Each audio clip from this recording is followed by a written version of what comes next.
Welcome back. Just on the woodland scene, that's uploading at the moment. I want to do a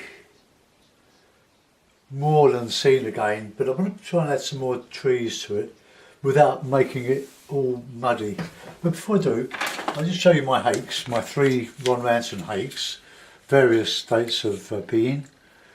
And I'll show you an earlier, smaller 1-inch Ron Ranson hake, an old style one with a metal ferrule, which I don't think I would find much use for now, because when this is wet it exposes the corners of this thing. It's probably why they stopped doing it. And it was scratched. So that was one which I have used but don't like it.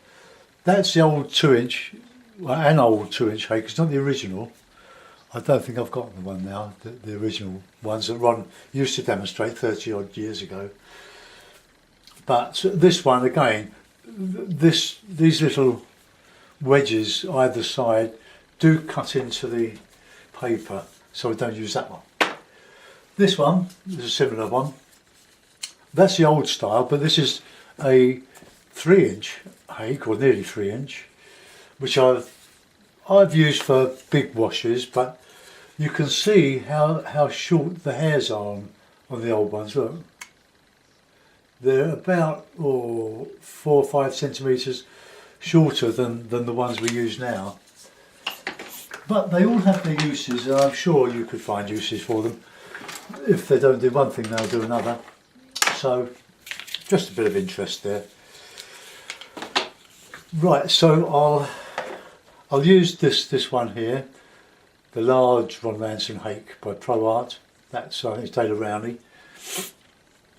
They're great brushes. They take a lot of getting used to, and they do things that you don't like they split and so on. You have to work at them, but pound for pound, they do so much more than most brushes I've ever used. You can use the chisel edge to make your fine trees, but using the brush like that, you get a spontaneity about your work. It's free and easy. Well, not easy. You can do broad strokes. It's a lovely brush, and you can use bits of the brush just to do detail. Random, looks a bit random, spontaneous, random. Impressionist, great brush. The palette, this is lemon yellow, raw sienna, alizarin crimson, light red, ultramarine, burnt umber, Payne's grey and burnt sienna. I don't use a lot of Payne's grey, but I might on the next one. My favourite colours are the burnt sienna, ultramarine, light red and lemon yellow and raw sienna. 5 colours, but I've been demonstrating using the light red, the raw sienna and the ultramarine yesterday, and also with one colour. So try different things. You might not like my palette. When I say my palette, I don't mean the plastic bit, I mean the layout of the paints and the selection of paints. You might like different paints, and it's your paint, you do what you like. This is just what I do and what I'm demonstrating. But I will say that is a good landscape palette for the UK, where we don't get we don't get Mediterranean sunshine, that sort of light, where colours would be much brighter. We get a lot of rain, and that has an effect on the atmosphere. All very beautiful, of course, but some people like a lot of colour, I don't. Right, okay, that's the lecture. So I'll wet the paper all over.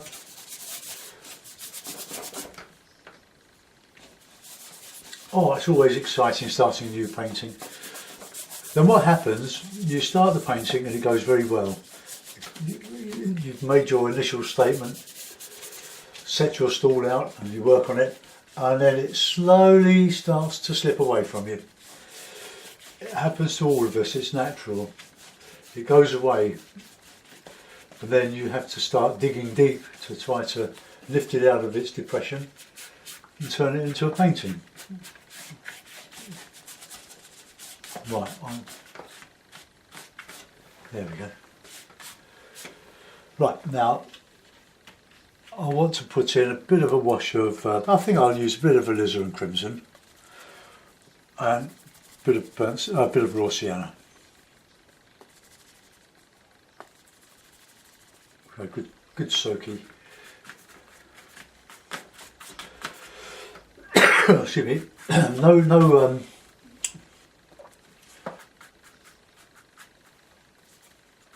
No water in this one, other than the sky. And what you put in the sky, put in the landscape. It's a bit of unity. Now for clouds, well, I'll put a bit of blue in.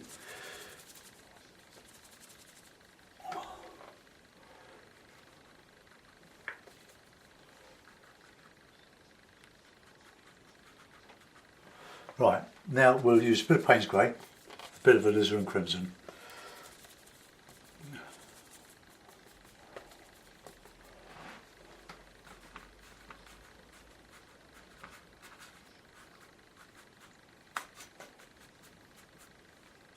Now when you come down to the horizon, make your cloud smaller.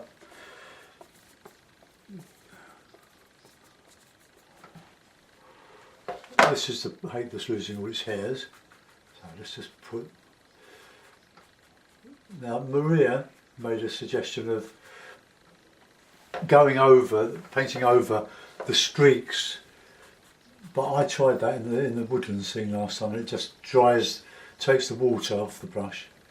I mean off the surface, so I didn't persevere with that.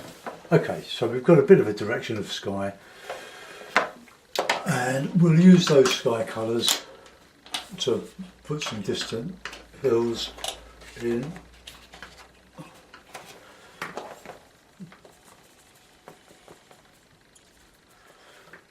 So I'm mixing a bit of ultramarine back in the sky mix.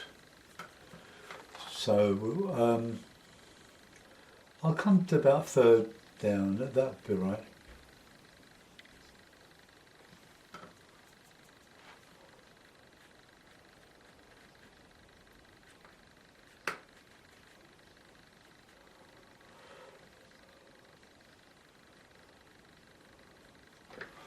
Right, okay.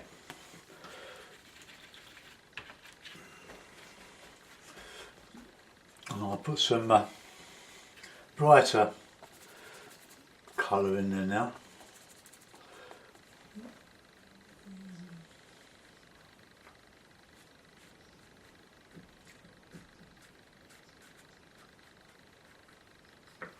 A bit of lemon yellow. I want to try and get a lot of light in this, and I can build up the washes as I go, but warming up as we coming into the foreground. Bit of red, and now we've got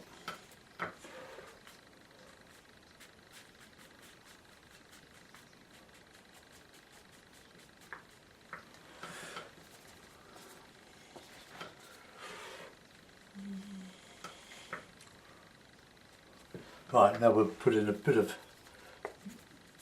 darker green.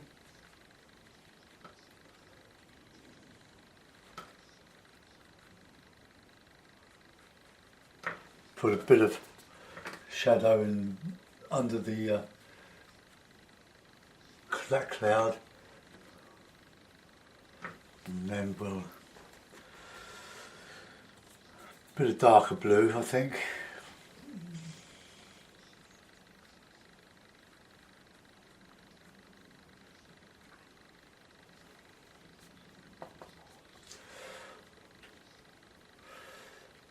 I'm trying to create planes, for stuff going off into the distance, and a bit of warm here and there, catching the sun from the blue sky here.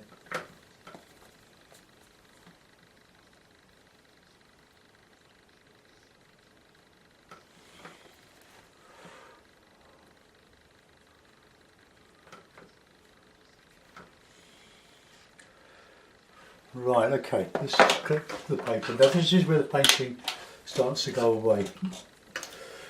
I've also noticed that when I put the colour underneath the distant hills, there's rather than blend, it separates, so you get another plane. I'm not sure I quite like that, but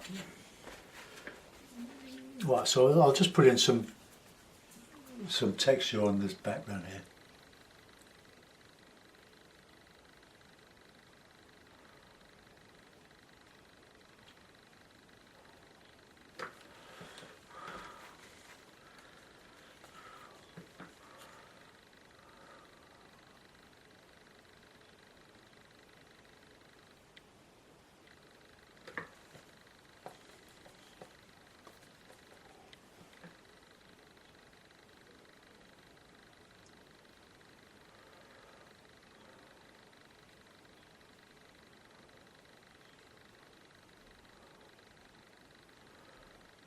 That's got a little bit solid there.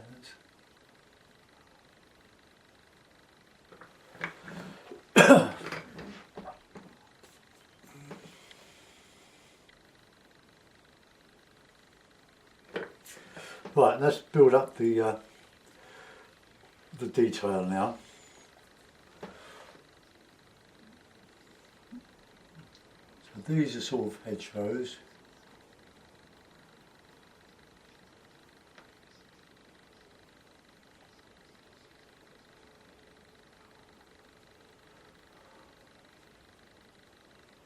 So just let's spread out a little bit, too much there. So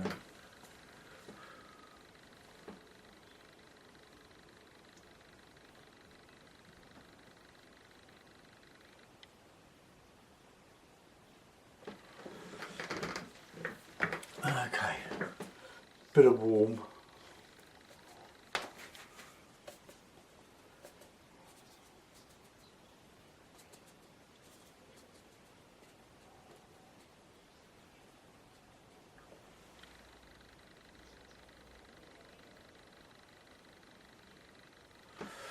I've always, well, I remember as a lad, even to not so long ago, going to the top of Box Hill. It's in the Surrey Hills, not far from me. 20 minutes in the car on a clear run. And looking out across Dorking, and you just got all this distant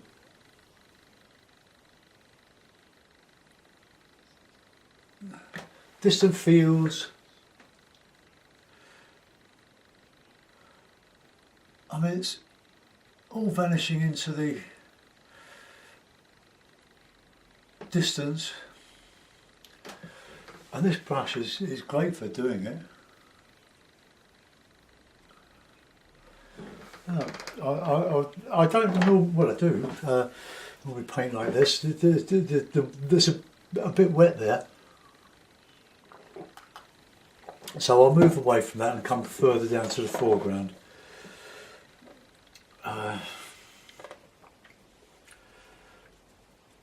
Just using the ultramarine, burnt sienna and lemon yellow.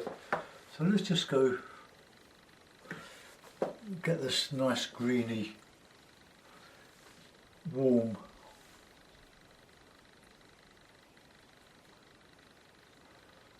coming down here. You need more burnt sienna in this to give the impression of coming closer. Reds and get some dark underneath there in the shadow.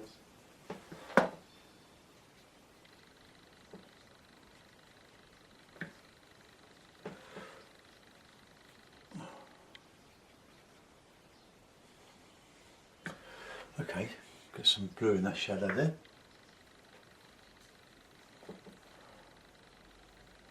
Use blue in the shadows. Going over the hill.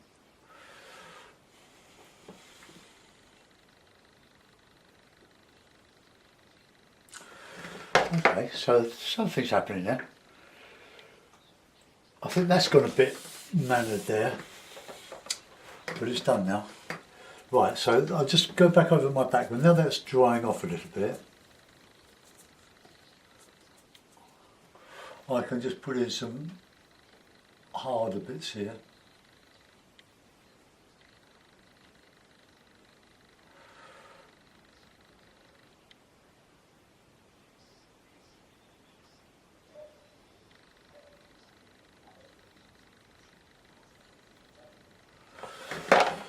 You can really get lost in this sort of thing, as I am, and I'm really lost.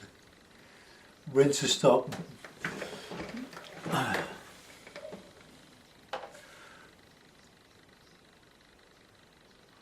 See how delicately you can paint these hedgerow trees in here.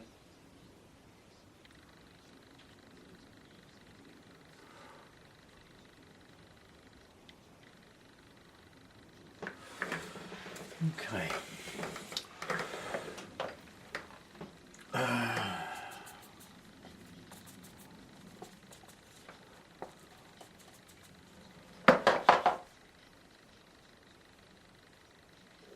I was thinking how, looking at Stephen Cronin's Facebook page, how I can separate my personal, because I put all my paintings, these demos, on my own Facebook, but I've only got about 80 friends. But I was wondering if anybody knows how I could associate the YouTube paintings with a Facebook page which doesn't include all my personal stuff, which I'm sure you wouldn't be interested in that, or you might be, but as a way of just promoting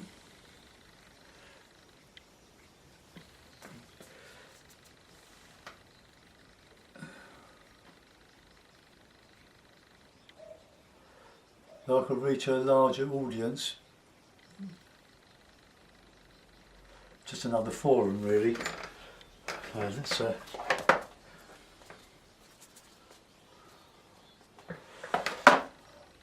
warm. Okay.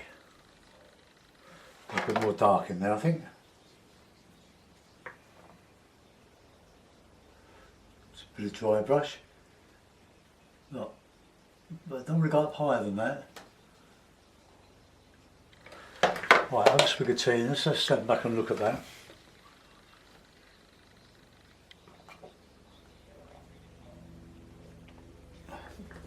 It's got a little bit faint there.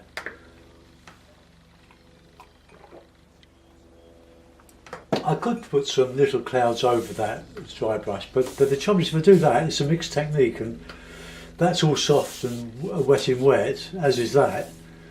And if I put some solid clouds, even though they might be faint, the technique would stand out like a sore thumb. So let's just reclip the paper, because I've got a whacking great foreground there to sort out and simplify with a bit of dry brush. But I want to do this these trees in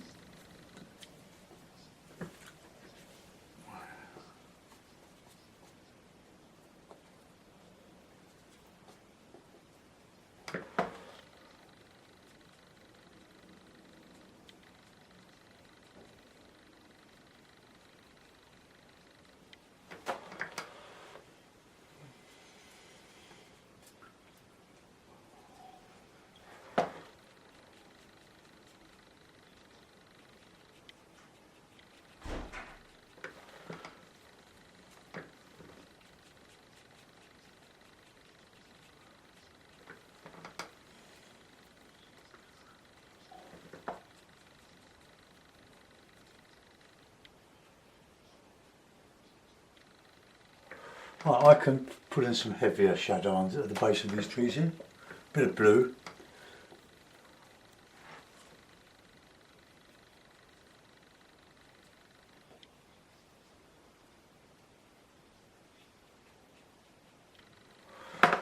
So,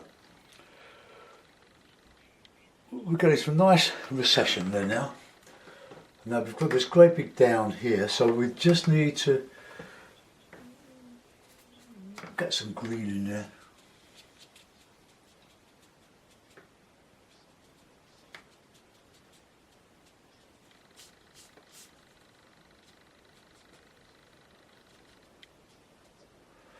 Painting these clumps of grass.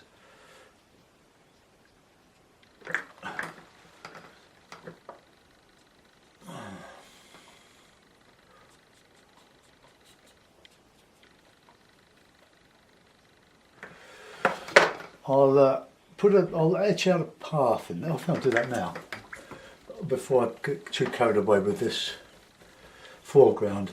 I'm not going to do much on the foreground,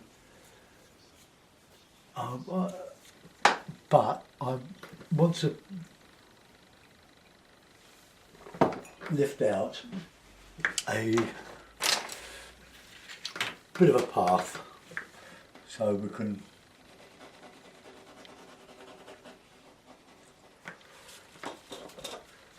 we used to go to Box Hill as a family in my youth.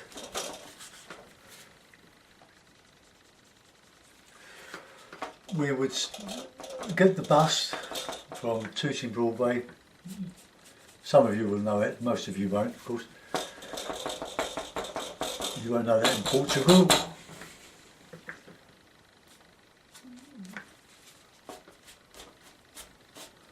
Just want to soften.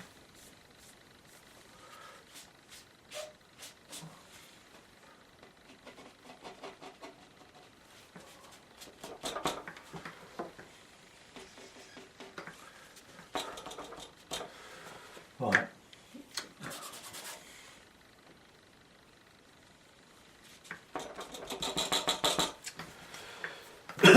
Right.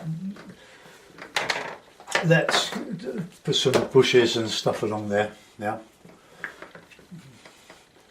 We used to take out a picnic, but we'd all get off the pub at Walton on the Hill, in the Surrey Hills, near Dorking,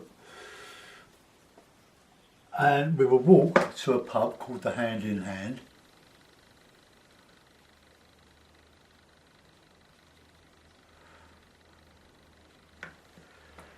And we'd the grown-ups would have their beers and baby shams or whatever we used to have. We would have lemonade, of course. We were sitting in a lovely beer garden. It was always lovely and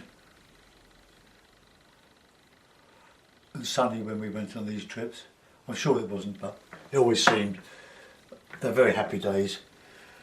And then we would walk to the top of Box Hill on the down and have our picnic.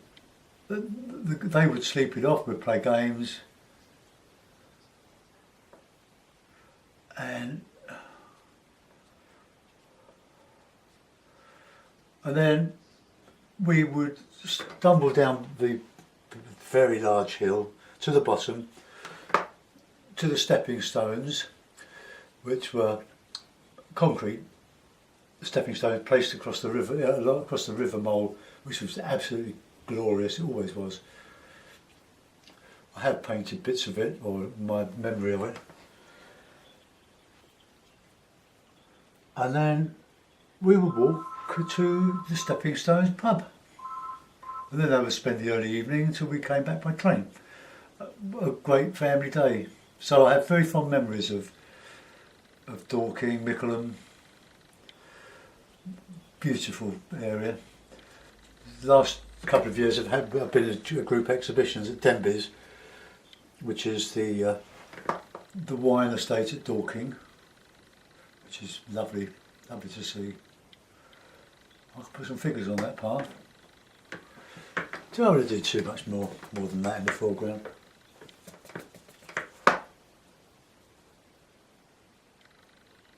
So there's lots of scrubby trees and elderberries and stuff like that.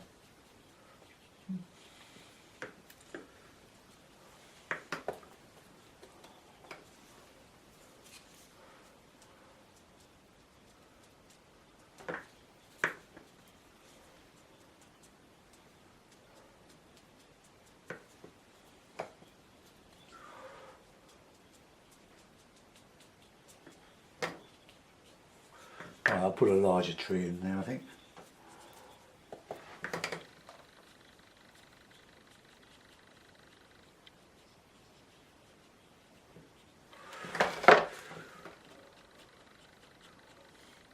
Right, not much more detail on that. I'm going to put some figures in now. This isn't Box Hill, it's not Dorking, it's just trying to paint distance going into infinity, but that's just a little bit weak across there. I don't really like that, that's gone a bit wrong, but anyway. So let's get a figure brush. So figure brush, it's a small sable, or not sable, just nylon, but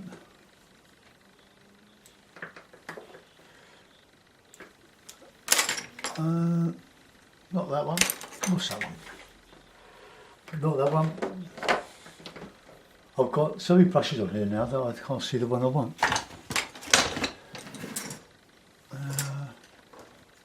Oh well, I just used this one here, a worn out one. So I'll put a couple of figures just walking down the hill.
Not great figures. Let's put a bit of detail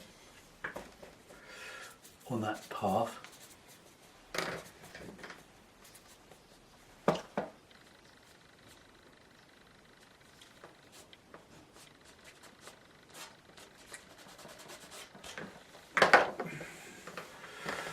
Don't know why I did that. Right, I'll put a signature on it, put some birds in.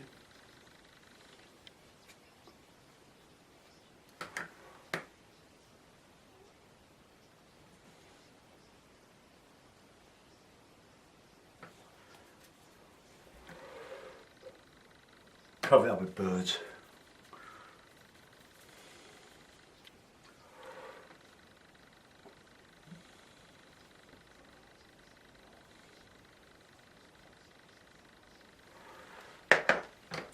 Okay. Right, so apart from the little figures, I've done no real detail in that. There's a bit of scraping out there. Might be a bit superfluous, but let's have a look at it in the blue mount. Or there's not a lot of blue in that. Let's put it in the other mount, in the ivory mount, the dirty ivory mount.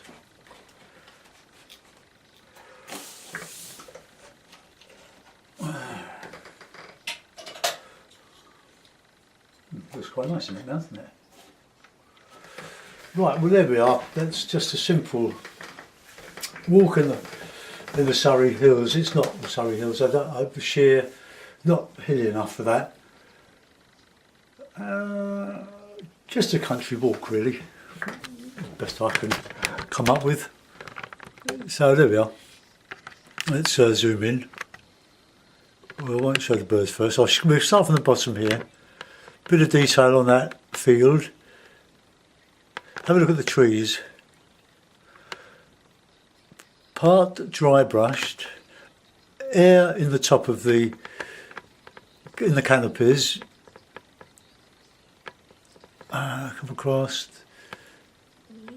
So birds could fly through there. Well, with little wings anyway. And go down to the foreground again, to the path, figures, that's about it really. I quite like that, I enjoy doing it, I can't say it's a great one. I think the blue here is just a little bit too faint, but hey, it's another one under the belt, isn't it? Thanks for watching, see you soon, bye bye.